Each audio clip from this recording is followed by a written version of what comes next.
Dell was once a name you trusted without thinking twice. Power, reliability, no nonsense. If you bought a Dell, especially an XPS, you knew what you were getting. But somewhere along the way, that promise broke.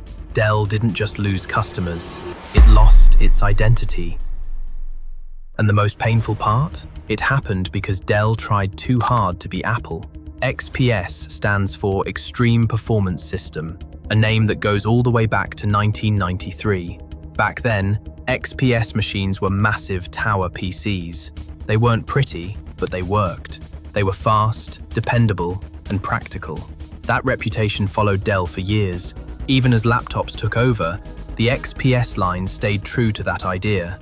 Solid performance without gimmicks. Then came the pivot.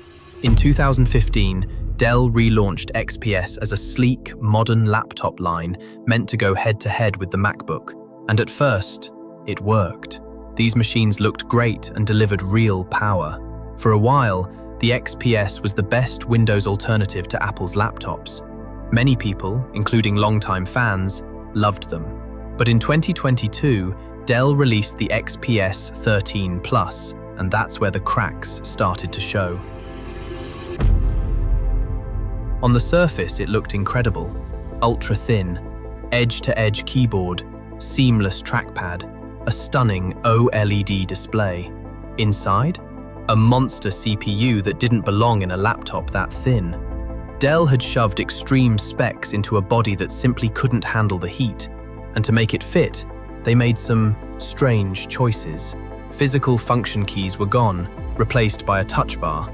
The same idea Apple tried and later admitted was a mistake. The headphone jack disappeared.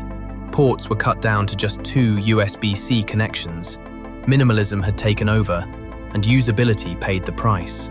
At first, reviews were positive. On paper, the laptop was powerful, but real-world use told a very different story. Screens started falling off because of bad glue. Speakers popped and crackled. Battery life dropped to as low as 4 hours. Fans screamed during basic tasks. Performance throttled hard, sometimes dropping to unusable speeds for no clear reason. The laptop would heat up, panic, and slow itself down just to survive. Users found temporary fixes like disabling Turbo Boost. But no one should have to cripple their expensive laptop just to make it usable. Dell had essentially put a Ferrari engine into a go-kart and acted surprised when it didn't work. Several users did suggest fixes such as turning off turbo on their processor, but you really shouldn't have to do that. These processors are meant to turbo up for short-running tasks, and if Dell can't handle the heat by putting such a processor in this laptop, guess what? It shouldn't have been put here in the first place and marketed to you. Things didn't improve in 2023. Dell refreshed the XPS 13 Plus with newer chips, but many of the same problems stayed, and new ones appeared. Touchpads clicked on their own. The touch bar stopped responding. Customer support struggled to keep up, with long waits and reps who didn't seem to understand the product. Then came 2024, and things went from bad to embarrassing. Dell released the XPS 14 and 16, aiming straight at the MacBook Pro. These laptops even offered an RTX 4050 GPU. Sounds amazing, right? Except Dell limited that GPU so heavily that you couldn't actually use its power. The performance was capped just to keep the laptop thin, making it one of the weakest machines in its price range. The design choices didn't help.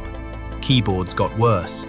Important keys were oversized, while backspace was shrunk to make room for a power button, leading users to constantly lock their laptops by accident.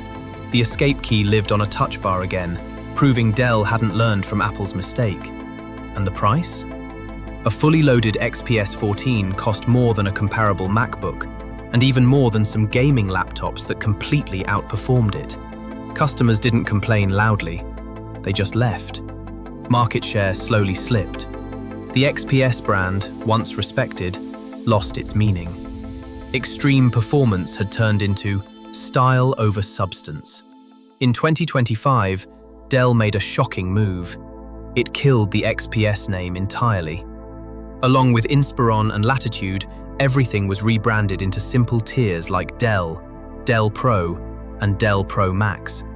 The inspiration was obvious. Even the naming felt borrowed. But here's the problem. The issues didn't go away. Same loud fans, same weak battery life, same underpowered GPUs, same design-first thinking. The laptops still looked great, but looks weren't enough anymore.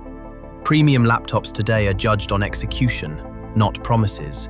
Battery life, consistency, and reliability matter more than ever. That's where Dell stumbled. In chasing Apple's design, Dell forgot what made XPS special in the first place. So here's the question. Can Dell ever win back that trust? Or did trying to be Apple cost them everything they built? Let me know what you think. And if you owned an XPS, did you stick around or quietly move on?